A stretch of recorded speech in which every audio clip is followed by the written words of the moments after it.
हमने कल formula derivative किया था 1 by lambda equal to R Z square 1/n1 square minus 1/n2 square. Clear? तो आज इसकी एप्लीकेशन देखते हैं। सपोज देखो फॉर हाइड्रोजन एटम, अब क्या है बच्चों, सपोज इलेक्ट्रॉन है, सपोज देखो ये न्यूक्लियस है हमारे पास, ये नंबर ऑफ सेल 1 है, ये नंबर ऑफ सेल 2 है, ठीक है ना। हमने बोल दिया इसको n इक्वल टू 1 एंड इसको बोल दिया n is equal to 2। Suppose एक और बना दो जिसको हम बोल देते हैं n इज इक्वल टू 3, ठीक है। आपको पता है n1 की जो हमारे पास एनर्जी होगी वो क्या होगी, E1 होगी, E2 होगी एंड ये क्या होगी, E3 होगी। Energy, respective energy each shell की E1, E2 and E3। Clear? अब सपोज बच्चों इमेजिन करो कि क्या हो रहा है, इलेक्ट्रॉन N2 से N1 में आ रहा है। सपोज हमारे पास क्या रहा है, इलेक्ट्रॉन N2 से N1 में आ रहा है, इलेक्ट्रॉन की वापसी हो रही है higher energy level to lower energy level. तो जो एनर्जी उसने एब्जॉर्ब की होगी वही एनर्जी को वो क्या करेगा, एमिट करेगा in the form of radiation. और वो रेडिएशन वाली जो एनर्जी है बच्चों वो एमिशन स्पेक्ट्रम कहलाएगी। तो एमिशन स्पेक्ट्रम में इसकी वेवलेंथ कितनी होएगी, कितना इसका ट्रांजिशन होगा, किस उस रीजन में ये आएगी। तो उसके लिए हम इस फॉर्मूले को अप्लाई करते हैं। देखो फॉर हाइड्रोजन एटम हमें पता है बच्चों, देखो 1 by lambda equal to R Z square 1/n1 square minus 1/n2 square. Clear? बच्चों कल एक मिस्टेक हुई थी, जो R की वैल्यू है मैंने वो क्या बताई थी, 911 एंगस्ट्रॉम बताई थी। क्लियर? बच्चों R1 ये R की वैल्यू नहीं है, 1/R की वैल्यू आती है इतनी एंगस्ट्रॉम। ठीक, जो R की वैल्यू आती है वो आती है बच्चों 1.09 इंटू 10⁻⁻7 मीटर इनवर्स, ये आती है रिडबर्ग कांस्टेंट की वैल्यू। खैर आपको याद ऊपर वाली वैल्यू करनी है, नीचे वाली वैल्यू का कोई मतलब नहीं है। क्लियर? तो बच्चों हमारे पास ये R की वैल्यू आई 1.09 इंटू 10⁻⁻7 मीटर इनवर्स हो गया, और 1/R की वैल्यू कितनी आई, 911 एंगस्ट्रॉम आई। क्लियर? ये कल की बात है, थोड़ा सा मिस्टेक हो गई थी। ओके, तो अब देखते हैं हम। सपोज देखो इलेक्ट्रॉन क्या रहा है, इलेक्ट्रॉन आ रहा है बच्चों N2 वाले सेल से N1 में आ रहा है, तो हमें इसकी वेवलेंथ फाइंड करनी है।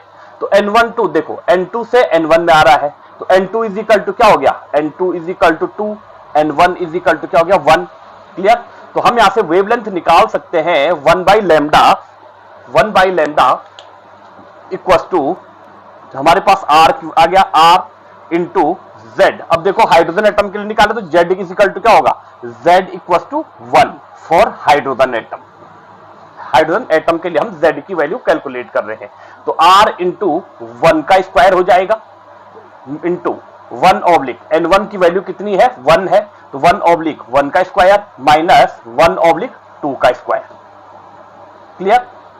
तो ये कितना हो जाएगा बच्चों, ये हो जाएगा आपके पास में 1 by lambda equal to R into simple लिया जाएगा 1 माइनस 1/4, 1 का स्क्वायर 1 डिवाइडेड बाई 1, तो बेसिकली क्या हो जाएगा 1 हो जाएगा, और 2 का स्क्वायर कितना होता है 4 होता है। तो इसको सॉल्व करते हैं तो 1 लेमडा इक्वल टू हमारे पास क्या जाएगा, R आ जाएगा, यहां से क्या हो जाएगा 4 1 जा 4 माइनस 1 3, तो यहां पे आ जाएगा बच्चों हमारे पास 3/4।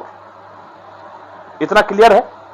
अब ये 3/4 आ जाएगा, तो बच्चों इसको क्या करते हैं हम, इसको उल्टा कर देते हैं। देखो उल्टा कैसे करते हैं, 1 बाई लेमडा को हम लेमडा लिखते हैं, तो ये क्या हो जाएगा हमारे पास 1/R हो जाएगा, और यहां से क्या हो जाएगा 4/3 हो जाएगा। ये कितना हो जाएगा 1/R। हमने क्या कर दिया, इसको उल्टा कर दिया, ठीक है ना। हमने सबको क्या कर दिया भाई, इस सबको क्या कर दिया हमने उल्टा कर दिया, इनवर्स में लिख दिया, तो क्या हो जाएगा 1 बाई लेमडा को लेमडा लिखा तो R क्या हो जाएगा 1/R हो जाएगा, और ये 4/3 क्या हो जाएगा 3/4/3 हो जाएगा। क्लियर? अब 1/R की वैल्यू देखो मैंने आपको अभी बताया है 1/R की वैल्यू होती है बच्चों 911 एंगस्ट्रॉम, ये मैंने 1/R की वैल्यू बताई आपको, ठीक है ना। और जो कल R की वैल्यू थी बच्चों वो होती है 1.09 इंटू 10⁻7 मीटर इनवर्स, ये आर की वैल्यू होती है। तो हमें 1/r गिवन है, तो हम 1/r की वैल्यू पुट करते हैं यहाँ पे। तो लैम्डा इज इक्वल टू क्या हो जाएगा बच्चों, 1/r की वैल्यू कितनी आई, 911 इंटू 4 डिवाइडेड बाई 3 आ जाएगा। तो यहां से क्या जाएगा हमारे पास, देखो 911 हम कैलकुलेशन सॉल्व करने के लिए 912 कर देते हैं। तो लैम्डा इज इक्वल टू क्या जाएगा, 911 है तो हम इसको 2 मान लेते हैं सपोज, ठीक है ना। ये 2 हो गया इंटू 4/3, 3 से कट जाएगा ये, तो क्या हो जाएगा 3 3 जा 9, 3 4 जा 12। तो क्या हो रहा है 304 आ रहा है, इसको 4 से मल्टीप्लाई करो तो क्या हो जाएगा 4 4 जा 16, 4 0 1 हो जाएगा, 4 3 जा 12। तो लैम्डा इज इक्वल टू क्या रहा है 1216, ये आ रहा है बच्चों। क्लियर, ये हमारे पास क्या आया, लैम्डा की वैल्यू आई किसके लिए, कितना एंगस्ट्रॉम, देखो कितना एंगस्ट्रॉम क्या कर रहा है वो, रेडिएशन वेवलेंथ कितनी होगी, जब इलेक्ट्रॉन N2 से N1 में आ रहा है तो वेवलेंथ कितनी आ रही है 1216 वेवलेंथ आ रही है। अब बच्चों एक और चीज आपको मैं बताना चाहूंगा कि सपोज देखो हम इसको हम कैसे दिखा सकते हैं। सपोज देखो हमारे पास ये मान के चलो कि बच्चों N2, देखो हमने ये सेल बनाया, ये है, ये N इज इक्वल टू हमारे पास क्या आया 1 आया, इसको थोड़ा सा गैप दे देते हैं, N इज इक्वल टू हमारे पास क्या आया 2 आया, इसको हमने ऐसे दिखा दिया। ये हमारे पास आया N इज इक्वल टू 3 आया, फिर क्या आएगा N इज इक्वल टू 4 आया, फिर हमारे पास क्या आया N इक्वल टू 5 आया, फिर हमारे पास क्या आया और क्लोज आ जाएगा N इक्वल टू 6 आ गया, फिर इसी तरीके से 7 8 9 और यहाँ पे क्या कर दिया हमने N is equal to infinity कर दिया हमने। बच्चों एक और चीज आप देखो, ध्यान दो इस वाले डायग्राम में, देखो जो 2 और 1 के बीच की डिस्टेंस है, देखो N इज इक्वल टू 2 और 1 के बीच की जो डिस्टेंस है वो बहुत ज्यादा है बजाय 2 और 3 के बीच से, बजाय 3 और 4 के और भी कम हो रही है। जैसे जैसे ऊपर जा रही है लाइन वैसे वैसे क्लोज आ रहे हैं। ऐसा क्यों है, क्योंकि बच्चों हमें पता है पहले सेल के लिए एनर्जी कितनी आती है -13.6 इलेक्ट्रॉन वोल्ट, इतनी एनर्जी आती है पहले सेल के लिए। दूसरे सेल के लिए एनर्जी कितनी आती है -3.4 इलेक्ट्रॉन वोल्ट। तो दोनों के बीच में जो लगभग एनर्जी गैप है वो 10 इलेक्ट्रॉन वोल्ट का क्या है गैप है। इसलिए ये वाली लाइन के बीच में हमने क्या कर दिया गैप ज्यादा दिखा रखा है। इसके और इसके बीच में जो गैप है बच्चों वो कितना है -1.5 इलेक्ट्रॉन वोल्ट है। फिर इन दोनों के बीच में कितना है -0.85 इलेक्ट्रॉन वोल्ट का है। फिर इसी तरीके से हमारे पास क्या होता जाता है -0.54 का। इसी तरीके से हमारे पास क्या होता रहता है गैप कम होता रहता है। तो जितना गैप कम होता रहेगा उतनी लाइंस क्या होती रहेंगी एक दूसरे के क्लोज होती रहेंगी। क्लियर, इसलिए क्लोज दिखा रखा है। ओके, खैर ये अलग बात है। अब हमने बोला बच्चों कि भाई सबसे पहले ये एनर्जी इलेक्ट्रॉन वोल्ट हो गई, इलेक्ट्रॉन की एनर्जी हो गई। हमने बोला इलेक्ट्रॉन क्या कर रहा है बच्चों, इलेक्ट्रॉन 2 से 1 में आ रहा है। तो 2 कहां पे है, 2 यहां पे है। इलेक्ट्रॉन 1 कहां पे, ये है। तो इलेक्ट्रॉन यहां से 2 से 1 पे आ रहा है यहां से, ठीक है ना। तो जब इलेक्ट्रॉन 2 से 1 आ रहा है तो कुछ इनविजिबल लाइंस अपीयर्ड हुई, ठीक है ना। कुछ इनविजिबल लाइंस थी जिसकी वेवलेंथ कितनी थी, वेवलेंथ 1216 एंगस्ट्रॉम थी। इसी तरीके से हम बच्चों यदि सपोज इलेक्ट्रॉन 3 से 1 पे आ रहा है, देखो यदि हम बोल रहे हैं n इज इक्वल टू 3 है, यदि यहां से 1 पे आ रहा है यहां से, तो क्या आ जाएगा उसके लिए हम यहां पे क्या कर देंगे इसी फॉर्मूले में रखेंगे। तो इस फॉर्मूले में रखेंगे तो हमारे पास कैसे आ जाएगा बच्चों, हमारे पास आ जाएगा ये 1/λ इक्वल टू RZ स्क्वायर। देखो 1 का स्क्वायर हो जाएगा मल्टीप्लाइड बाई यहां पे हो जाएगा, देखो 1/1 का स्क्वायर हो जाएगा। देखो N1 के लिए हम 1 ही रखेंगे क्योंकि 3 से किस पे आ रहा है 1 के लिए आ रहा है। तो N1 इज इक्वल टू 1 ही होगा। आई बात समझ में।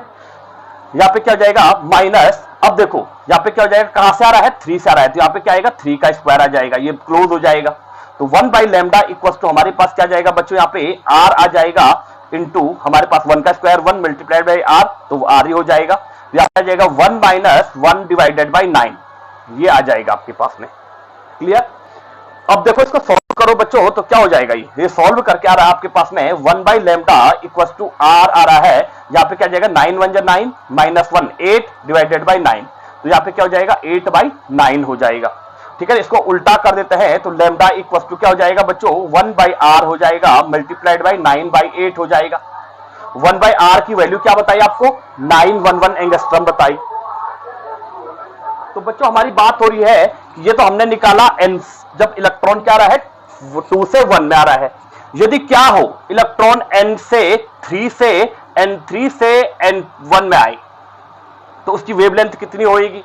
तो बच्चों हमारे पास क्या होगा, देखो हम सेम फॉर्मूले अप्लाई करेंगे, इसी फॉर्मूले में रखेंगे हम। तो हमारे पास क्या आएगा 1 by lambda equal to R, hydrogen atom के लिए बात हो रही है तो 1 का स्क्वायर, देखो हमारे पास क्या आएगा 1/1 का स्क्वायर आ जाएगा, माइनस 3 से आ रहा है तो इसलिए हमने 3 का स्क्वायर कर दिया, 3 का स्क्वायर।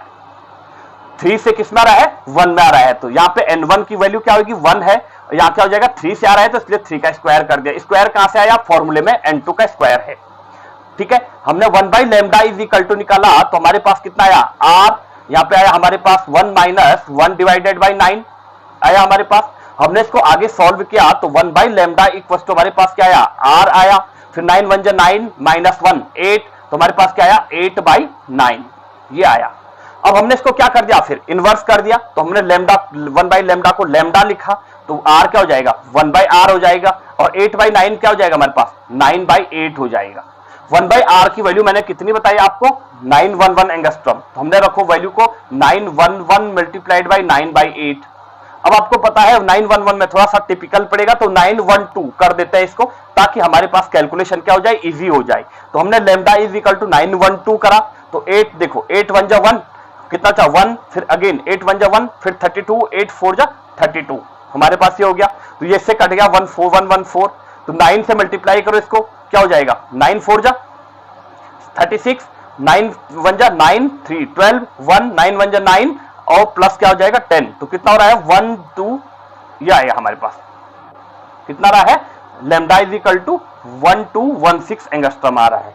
अब देखो बच्चों पहले वाली हमारे पास लेमडा की वैल्यू देखो जब 2 से 1 में आ रहा था, देखो सपोज हमारे पास ये न्यूक्लियस है, ये हमारे पास N2 है, ये हमारे पास N3 है, ठीक है ना, ये है। जब बच्चों यहां से इलेक्ट्रॉन क्या आ रहा था यहां आ रहा था तो हमारे पास वेवलेंथ कितनी थी 1216 एंगस्ट्रॉम आई। जब इलेक्ट्रॉन 3 से 1 में आया, जब इलेक्ट्रॉन 3 से 1 में आया बच्चों तब हमारे पास वेवलेंथ कितनी आई 1026 एंगस्ट्रॉम, वेवलेंथ क्या हो गई कम हो गई।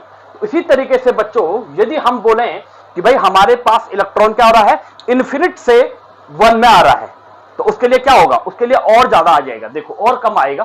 इसको हटा रहा हूं मैं, नोट करो इसको, स्क्रीनशॉट ले लो जल्दी से लो आगे कि भाई इलेक्ट्रॉन क्या रहा है n इन्फिनिटी से n1 में आ रहा है तो उसके लिए हमारे पास क्या होगा, देखो फॉर्मूला सिर्फ वही है हमारे पास, सेम फॉर्मूला अप्लाई करेंगे।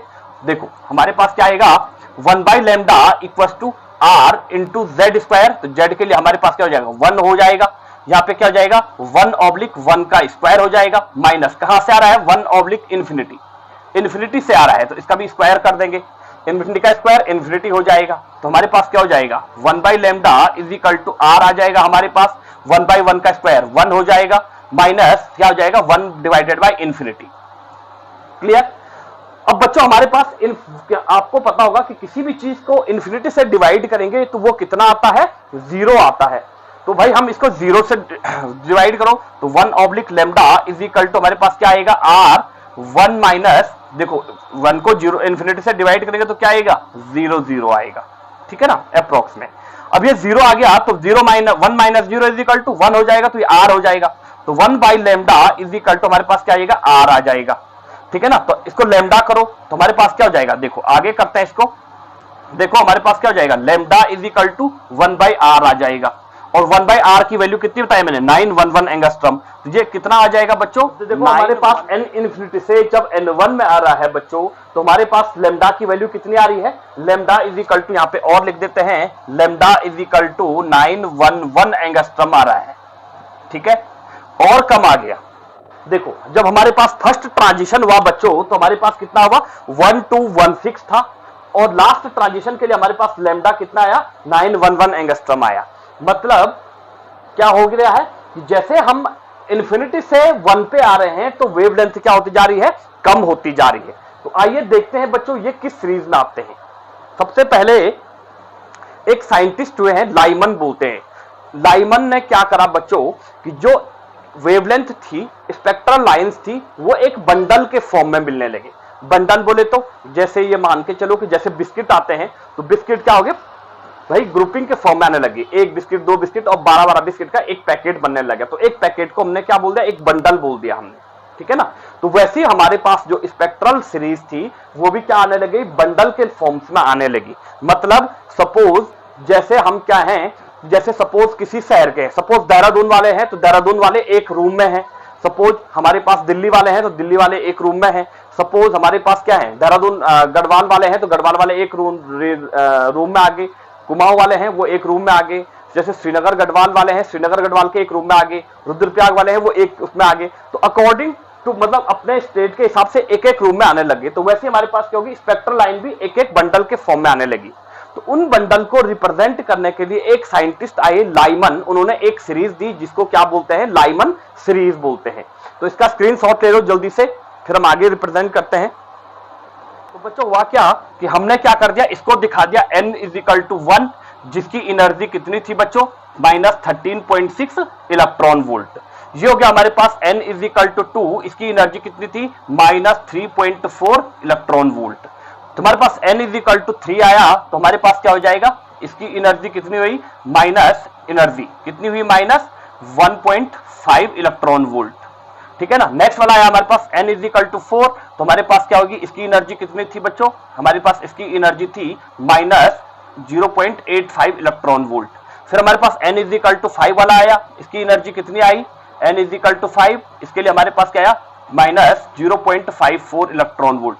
इसी तरीके से बच्चों जैसे जैसे हम आगे बढ़ते हैं, हमारे पास ये आ गया, तो हमने यहाँ पे बोल दिया n =, ये आ गया हमारे पास 6, ये आ गया n = 7, ये गया 6, 7 और इन्फिनिटी। इस तरीके से हमारे पास क्या हो गई, ये आ गई, ये बाकी के आ गई।